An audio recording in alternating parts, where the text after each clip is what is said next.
have a service call today.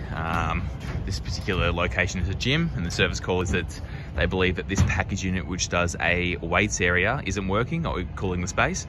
So yeah, we'll jump into it, see what we find. So I've just pulled off the cover to do a visual inspection. I can see up there, that light tells me we've got power. No fault codes present on the board, but I've looked over here to the indoor fan contactor and I can see that that is tripped. We've got our HVAC controller down here, which is obviously cooling. Belt's still attached. Seem obviously a little bit tight, but still free, spins freely. So I've got my multimeter out. I'm just gonna double check that I've got correct power. So L1 to L2, L2 to L3, and L1 to L3. We've got correct power.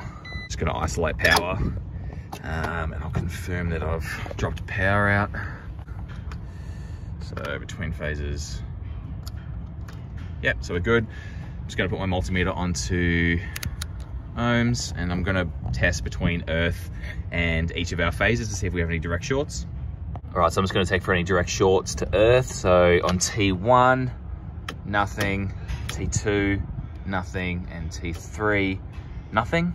I'm gonna test the resistances between my my windings. I'm just gonna cheat here and just do it straight off the contactor. Again, 3-phase motor, so as long as these readings are the same, so that's L1, L2, or winding 1, winding 2, winding 1, winding 3, and winding 2, and winding 3.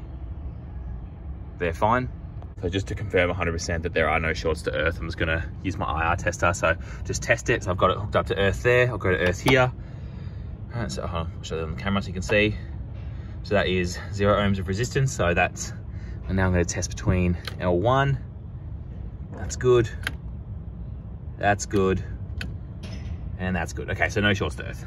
So I'm now at the point where I've done the tests that I can do. I'm gonna turn this thing on and check amperages and we'll go from there. So we can see here that our motor, we're a 380 to 415 star connection, 2.2 kilowatt, so 4.5 amps is what we're allowed to draw. We'll turn power back on. Fan just straight on. 6.5, I'll quickly test the other phases, but we're clearly overamping. 6.5, try and get number 2. Yeah, okay, so we're clearly overamping. Turn that off.